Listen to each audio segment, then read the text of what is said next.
Hey y'all, welcome to Art of the Budget. My name's Nicole. My pronouns are she and her, and I live in the Pacific Northwest on what is the unceded territory of the Coast Salish Nations.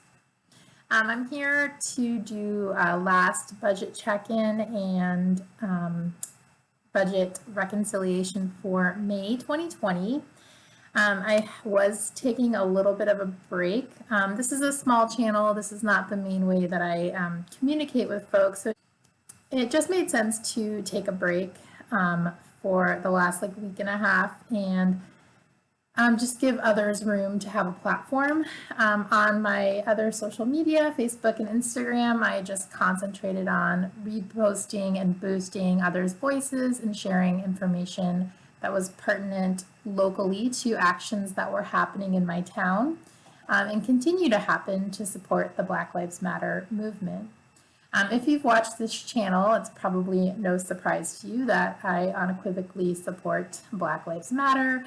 I support defunding and even abolishing the police system.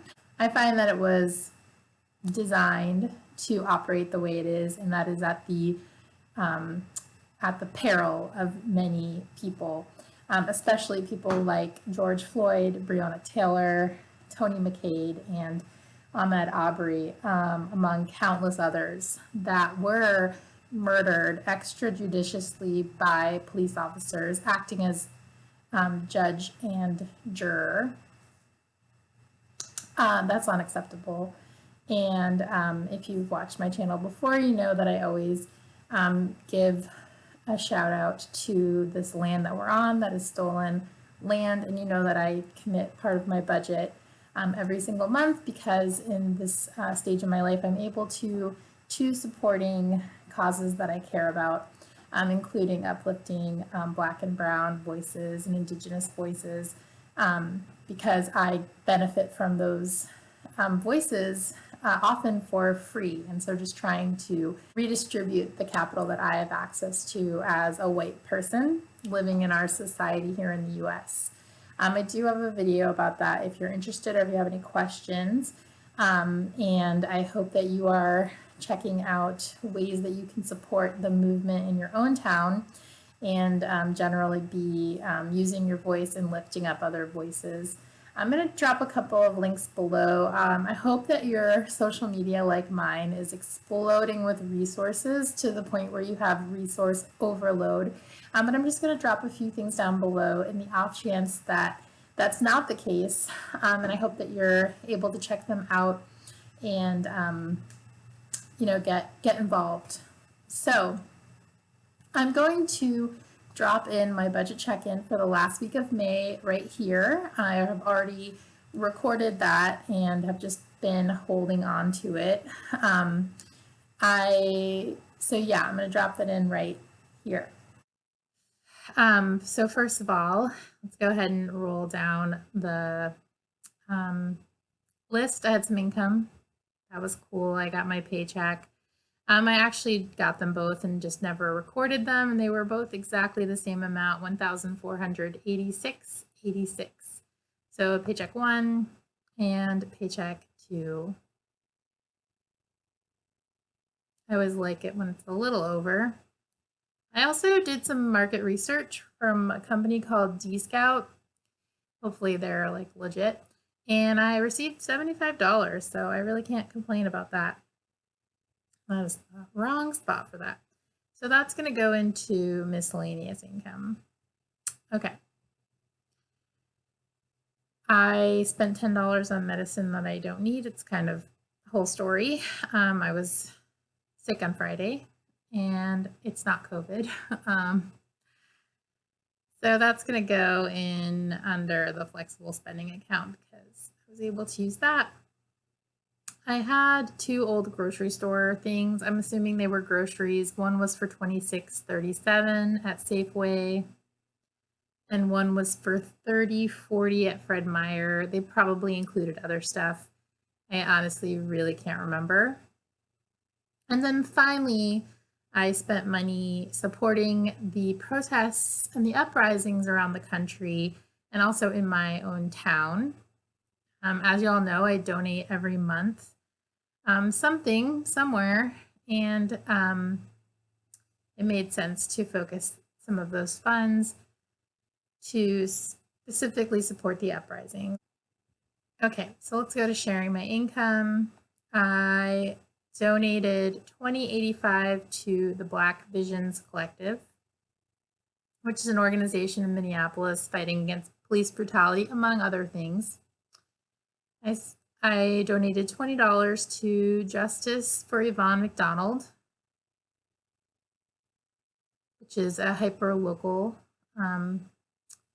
person who passed here a couple of years ago, and that is supporting finding answers. And last but not least, I donated $50 to the Minnesota Freedom Fund, and that's going to go in here.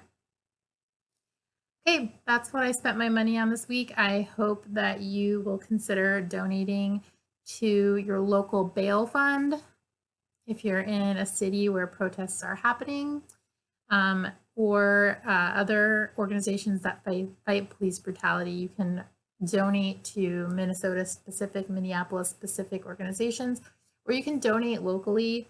You can donate to the NAACP, you can donate to the ACLU if you want to go with a larger, more accessible organization.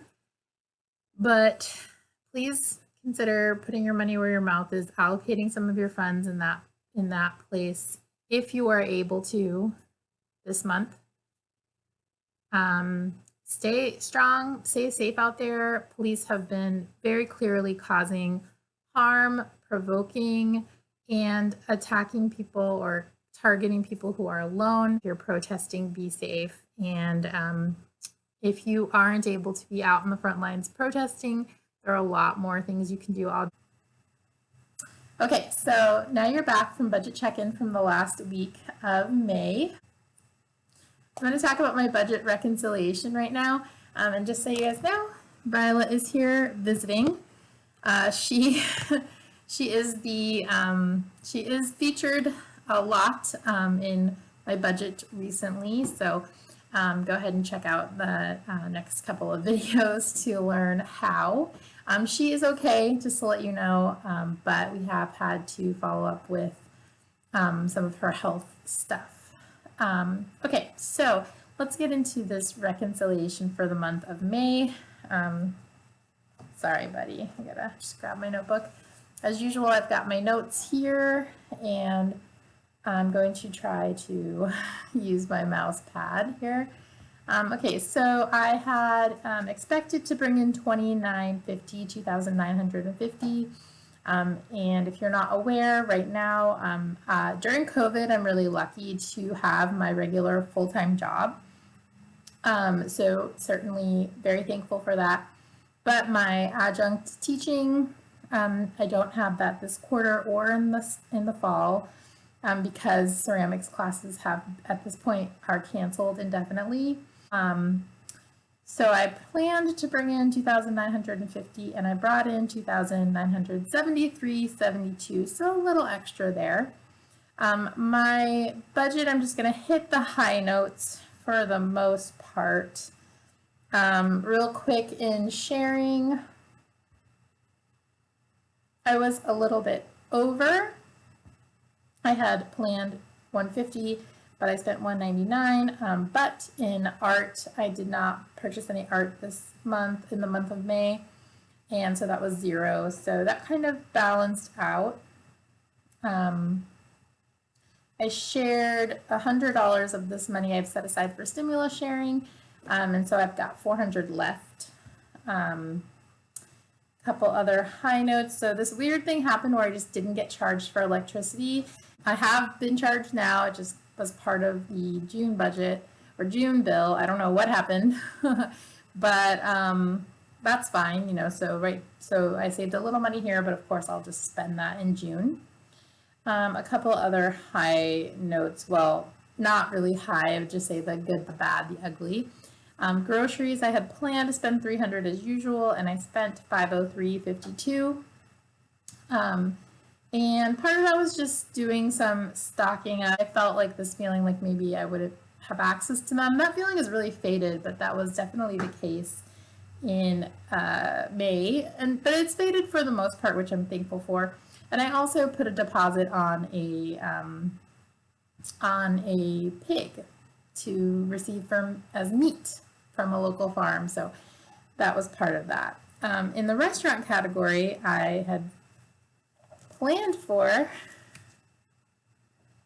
Violet. I had planned for 100, but I only spent 30, so that's pretty cool. And then moving on down, let's see, for Kittles, in this kind of category for just sort of maintenance stuff, I planned 300 and I spent 146, but don't worry, I spent a lot more on them this month. All right, so then gas also, I only spent 1901 of 60 that I had planned. Fun was also similar. I'd planned 100 and I only spent 30. And rolling on down, basically I had planned, I didn't plan to use my sinking fund for the cats. And I had actually planned to put 0 in. At some point, it's all kind of fuzzy now, I decided to allot 500. I kind of adjusted this because I knew I'd be spending a lot. And I actually spent $1,580.49 on my cats in the month of May, which means I'm in the negative there, $79.57. Once I break everything down, I've actually got, so see how everything shakes out. I've got $114.79 unaccounted for. Naturally, I'm going to add that to this cat category. $614.79, and I've gotten every dollar budget. Let me know how you are doing. If you've got any great resources supporting the Black Lives Matter movement and education about it, drop them down below if you found anything that you like a lot that's really helped you. Let me know how your budget is going, and if any of you have had to spend a lot of money on your pets before, maybe give me a shout out, because this is pretty overwhelming for me. I'm really thankful that I'm able to get my pets the care they need. They're both, relatively young. They're both in generally good health, like they're, eating, drinking, active, but they are having some pretty specific problems right now. So yeah, if you've experienced this before, let me know down below. I hope that you're out there supporting. If you're not able to go out, that's no problem. There are so many ways to support the Black Lives Matter movement and everything that encompasses. Keep up the good work. I'll see you in the next video.